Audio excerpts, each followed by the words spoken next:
tumultuous history of the 3rd SS Totenkopf Division, an elite unit of the Waffen SS. Discover their transformation from concentration camp guards to frontline soldiers in World War II, a story marked by controversy and steeped in the annals of military history. Formation and early days, 1939 to 1940, from guards to soldiers. The 3rd SS Totenkopf Division, often synonymous with the darkest chapters of World War II, began its journey in October 1939, shortly after the conclusion of the Battle of Poland. This formation marked a significant transition, as 6,500 members from the SS Totenkopfverbände, primarily concentration camp guards, were integrated into what would become one of the most infamous military divisions. The division's early days were shrouded in an atmosphere of rigorous discipline and ideological indoctrination. The members, although lacking in combat experience, were not strangers to the harsh realities of the Nazi regime, having served in concentration camps. This background laid a foundation of ruthless efficiency and unwavering loyalty to Nazi ideologies, traits that would later characterize their conduct on the battlefield. The officers assigned to lead the Totenkopf Division were veterans from independent SS units with combat experience in Poland. This blend of inexperienced soldiers and battle-hardened leaders created a unique dynamic within the division. The initial months were focused on intensive training and formation, preparing these men for the upcoming battles that would shape their notorious legacy.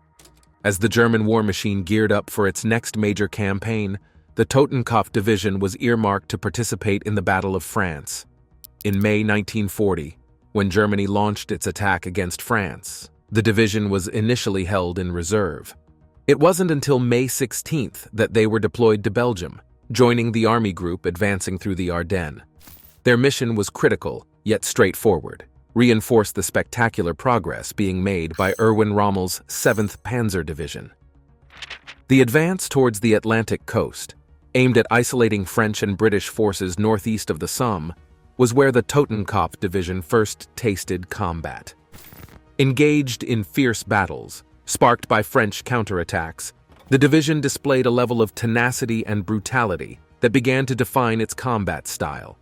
On May 20th, they achieved a significant feat by linking up with Rommel near Cambrai, following the capture of several towns and the taking of 16,000 prisoners. As the German forces swept towards the Atlantic, the Totenkopf Division was deeply involved in the Battle of Arras. This engagement was notable for an Allied attempt to halt the German onslaught, an effort that ultimately proved futile. Post-Arras, the division assumed occupation and security duties near Calais before being moved near Paris in June, pursuing retreating French units towards the southwest. The division's role in the French campaign culminated near Bayonne, close to the Spanish border. By early July, the Totenkopf Division, now battle-tested, was stationed in central France. However, their respite was brief, as they were soon called upon for the next major German offensive, this time on the Eastern Front. The division's transition from camp guards to a combat unit was rapid and efficient. Their actions in the Battle of France laid the groundwork for their reputation, a unit marked by fierce combat effectiveness, underscored by a chilling disregard for the established conventions of warfare. This reputation would only grow as they moved to the Eastern Front, where the scale of their operations and the notoriety of their actions would reach new heights. The Battle of France, 1940, first test in combat. In the annals of military history, few divisions have garnered as much infamy and curiosity as the 3rd SS Totenkopf Division. Their first significant engagement, the Battle of France in 1940, was not just a military campaign, but a crucible that shaped their identity and set a precedent for their subsequent actions during World War II. In May 1940, as the German army blitzkrieged through the Low Countries and into France, the Totenkopf Division, initially held in reserve, was thrust into the cauldron of war. Commanded by Theodor Eicke, a man known for his ruthless efficiency and fervent Nazi ideology, the division was tasked to reinforce the rapid advance of the 7th Panzer Division, led by the charismatic Erwin Rommel. The division's baptism by fire occurred in the dense forests and rugged terrain of the Ardennes, a region thought impassable by many military strategists. Here, the Totenkopf soldiers, many of whom had no prior combat experience, quickly adapted to the brutal realities of war. Their march through Belgium was marked by rapid movement and aggressive tactics, fitting seamlessly into the blitzkrieg strategy that was overwhelming Allied defenses. One of the most significant engagements for the Totenkopf division during this campaign was the Battle of Arras. The Allied forces, primarily British and French units, launched a counterattack on May 21st, aimed at cutting through the German advance. The Totenkopf division, positioned near Arras, found themselves in the thick of this unexpected offensive. Despite being caught off guard, the division demonstrated remarkable resilience. They held their ground against superior numbers and played a pivotal role in repelling the Allied attack. This battle was a stern test for the Totenkopf division, as they faced experienced and well-equipped Allied troops. The division's performance, characterized by tenacious defense and aggressive counterattacks, impressed the German high command. However, it also revealed a darker side. Reports of war crimes, including the execution of prisoners of war, began to surface, casting a shadow over their military achievements. Following the Battle of Arras, the Totenkopf division continued its advance towards the English Channel. Their objective was to encircle and isolate the Allied forces in the north. As part of this maneuver, they engaged in numerous skirmishes, capturing towns and taking thousands of prisoners. These actions contributed significantly to the eventual encirclement and surrender of the Allied forces at Dunkirk. Throughout the campaign, the division faced and overcame various challenges. They adapted to different combat environments, from the open fields of northern France to urban warfare as they approached Paris. The division's effectiveness in these diverse conditions demonstrated their versatility and combat prowess. The Totenkopf division's role in the latter stages of the Battle of France was more subdued, focusing on occupation and security duties. However, their time in France was not without controversy. Allegations of atrocities and harsh treatment of prisoners and civilians further tainted their reputation. By the end of the French campaign, the Totenkopf division had established itself as a capable and reliable combat unit within the Waffen SS. Their performance in battle earned them recognition, but it also highlighted the division's brutal approach to warfare. This duality would become a hallmark of their operations throughout the war. Eastern Front Adventures, 1941 to 1943, from Soviet borders to Stalingrad. The Eastern Front of World War II was a theater of unprecedented scale and brutality, and the 3rd SS Totenkopf Division found itself at the heart of this maelstrom. Between 1941 and 1943, their journey from the Soviet borders to the tragic siege of Stalingrad encapsulated some of the most intense and brutal fighting of the war. June 1941 marked a pivotal moment for the Totenkopf division as they participated in Operation Barbarossa, the massive German invasion of the Soviet Union. The division, now seasoned by their experiences in France, was tasked with spearheading the advance of Army Group North towards Leningrad. Their initial forays into Soviet territory were marked by rapid advances, cutting through the ill-prepared Soviet defenses. The division was involved in significant battles along the border, showcasing their aggressive tactics honed in the fields of France. By July 1941, they had crossed the Stalin Line, a series of fortifications built by the Soviets. The intense fighting during this phase resulted in heavy casualties for the division, but also demonstrated their ability to overcome fortified positions. The division's progress was relentless, and they found themselves in a series of brutal encounters, each more grueling than the last. The swamps and dense forests of the Eastern Front proved challenging, but the Totenkopf soldiers adapted, displaying a chilling efficiency in their operations. As the Totenkopf division pushed towards Leningrad, they became embroiled in the protracted and infamous siege. Here, the division's role transitioned from rapid advances to a grueling siege warfare, characterized by constant shelling, sniper fire, and brutal close-quarters combat. The siege of Leningrad tested the division's endurance and resolve. The harsh Russian winter, coupled with fierce Soviet resistance, made for a living hell on the front lines. The division was involved in numerous operations around Leningrad, often engaging in heavy fighting to control key positions. In early 1942, a significant portion of the division found itself trapped in the Demyansk pocket, a large encirclement by Soviet forces. The Totenkopf division, alongside other German units, faced severe conditions, with limited supplies and relentless Soviet attacks. The division's experience in the pocket was emblematic of the brutal nature of the Eastern Front. Cut off from the main German lines, the soldiers endured harsh winter conditions, fought off continuous Soviet assaults, and struggled with dwindling supplies. Despite these challenges, the division played a key role in maintaining the German defensive positions until they were eventually relieved. In 1943, the Totenkopf division was redeployed to the southern sector of the Eastern Front, participating in the German offensive towards Stalingrad. This move marked a significant shift from the defensive operations around Leningrad to a renewed attempt at a decisive breakthrough.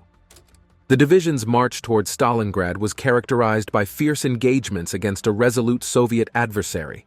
They were involved in heavy fighting across the Don and Volga regions, encountering stiff resistance at every turn.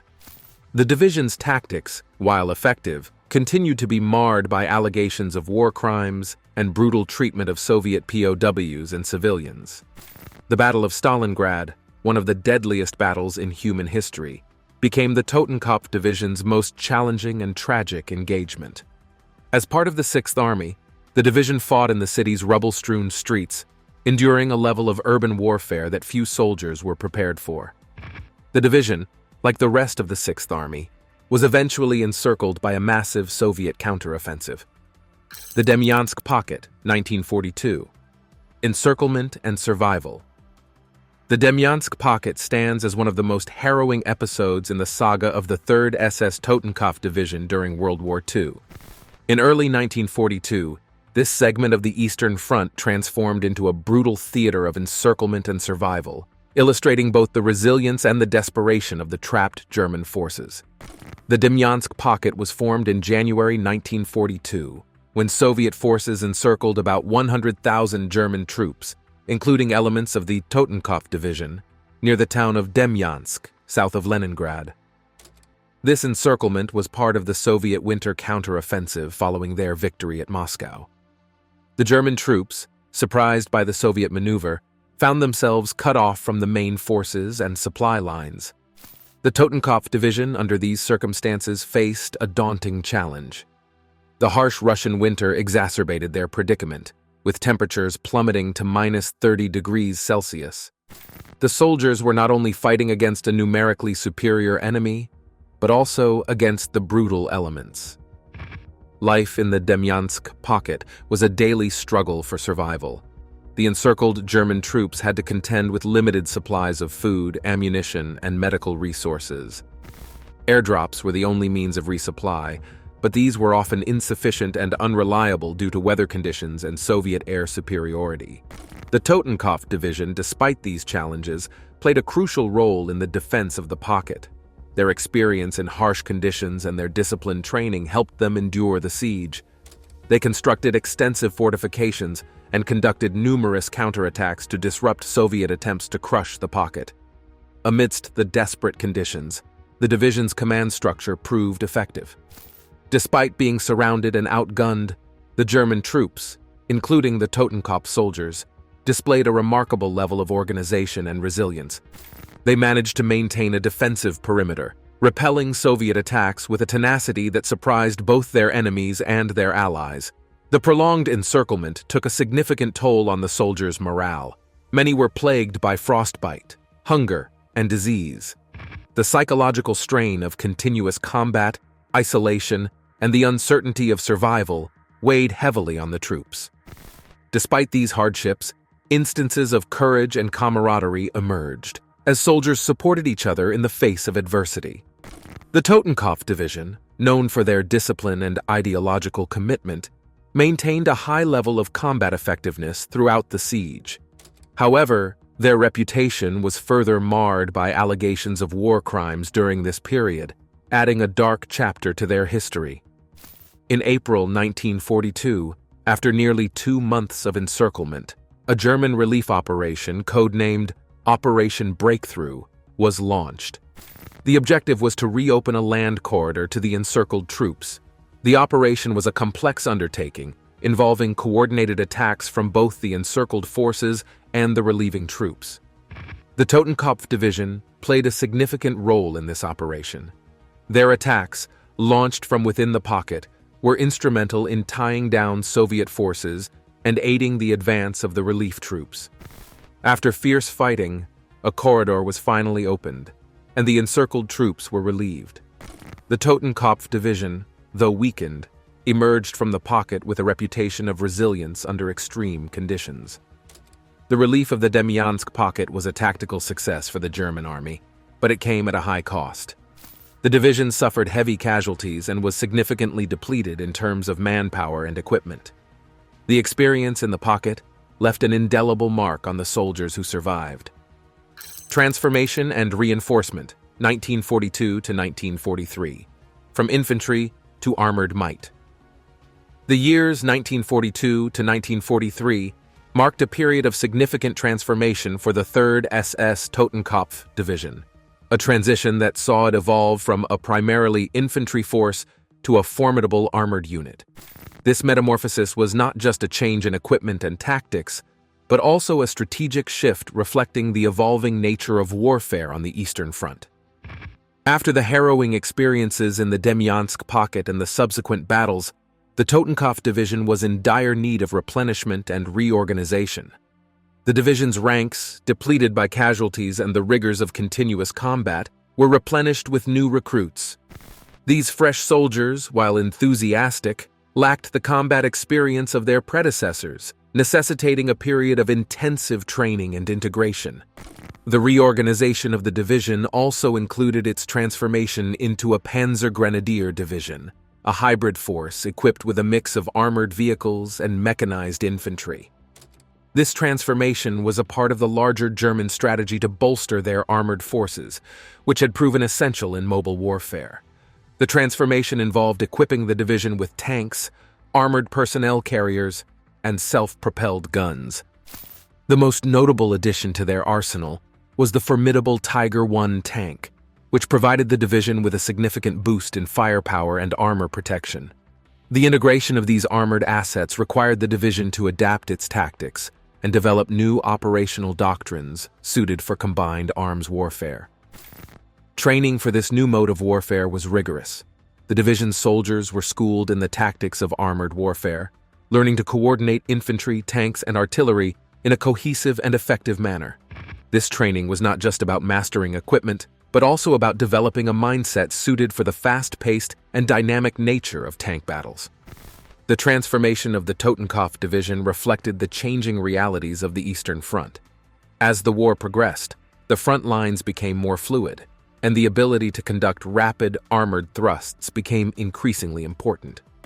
The division's new capabilities allowed it to take on a more versatile role in the German military strategy, engaging in both offensive operations and swift counterattacks. In 1943, the division was deployed in various operations, showcasing its newfound armored might. They participated in battles where their mobility and firepower were crucial in achieving tactical victories.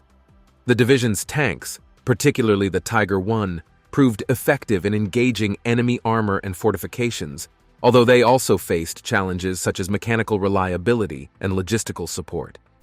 The transition to armored warfare had a profound impact on the Totenkopf Division. It not only enhanced their combat effectiveness but also elevated their status within the Waffen SS.